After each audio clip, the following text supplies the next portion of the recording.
বন্ধুরা অফিস থেকে এসে দেখি মা সব কিছু রেডি করে রেখেছে। কি কি যেন রান্না হবে, বোধহয় এটা ধনেপাতা বাটা হবে, আর এটা বোধহয় মাছের ঝোল হবে। আর কোথায় বড়া,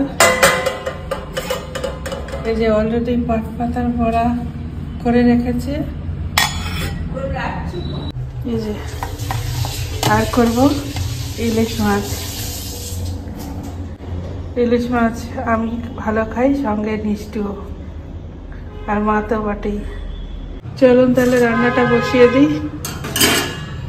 আজকে করব পটল দিয়ে ইলিশ মাছ। কয়েকদিন ধরে মনটা খুব খারাপ, বাকিকে পাওয়া যাচ্ছে না।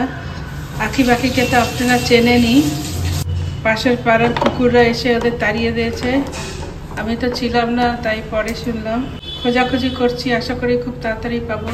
তেল আমার গরম হয়ে গেছে, মা বলল মাছটা হালকা করে ভেজে নিতে, তাই আমি হালকা করে ভেজে নিচ্ছি।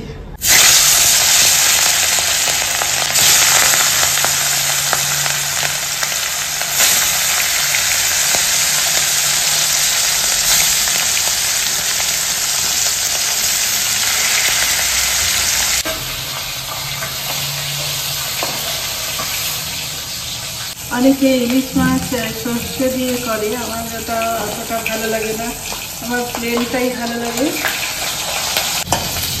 মাছ ভাজা হয়ে গেছে আমার।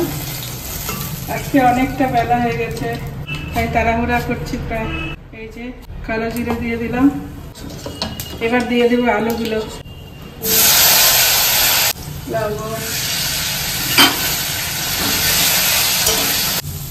আলুগুলো ভাজা হয়ে গেছে, এবার পটলটা দিয়ে দিচ্ছি।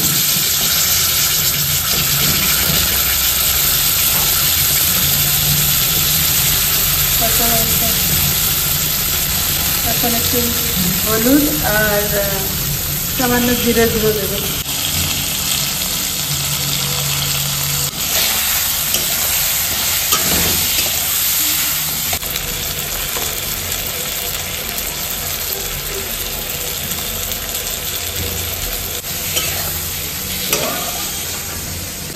আর মশলাটাকে একটু কষিয়ে নেব।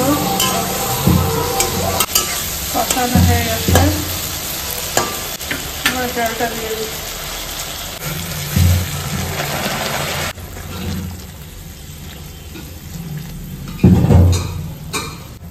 এবার কিছুক্ষণ ফুটতে থাকতো, তারপরে মাছগুলো ছেড়ে দেবো। ভেবেছিলাম একটু চাটনি করব, কিন্তু সেটা হবে না, আজকে প্রচন্ড দেরি হয়ে গেছে বন্ধুরা।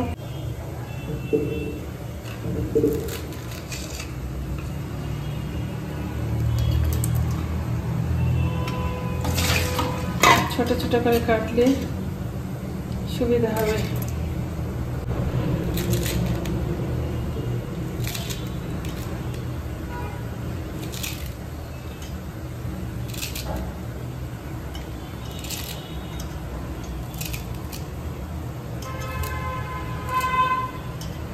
এখন এত গরম পড়েছে যে কিছুই খেতে ইচ্ছা করে না, এমনকি আমার কুকুরগুলো খেতে চায় না। চিকেন রাইস বা মাটন রাইস দিলে খালি চিকেন আর মাটন খেয়ে চলে যায়, ওরা রাইসগুলো পর্যন্ত খেতে চায় না।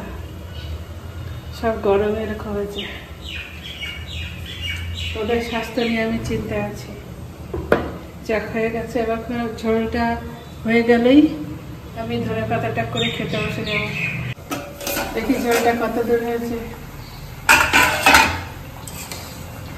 ঝোলটা মোটামুটি ফুটে গেছে, মাছের মাথাটা দিয়ে দিলাম। কিছুক্ষণ হওয়ার পরে পিসগুলো দিয়ে দেব। মাছের পিসগুলো, এবার মাছের পিসগুলো দিয়ে দিই।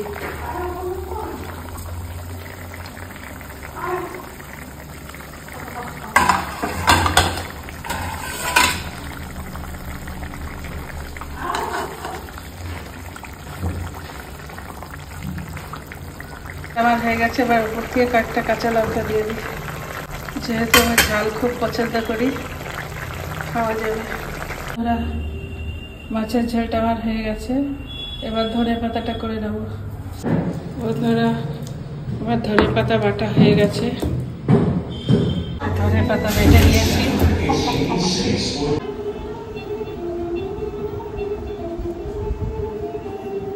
এই যে বন্ধুরা খেতে বসে পড়েছি। নিয়েছি দুটো কাঁচা লঙ্কা, যেহেতু ইলিশ মাছ ভেজেছি কাঁচা লঙ্কা দিয়ে খাবো।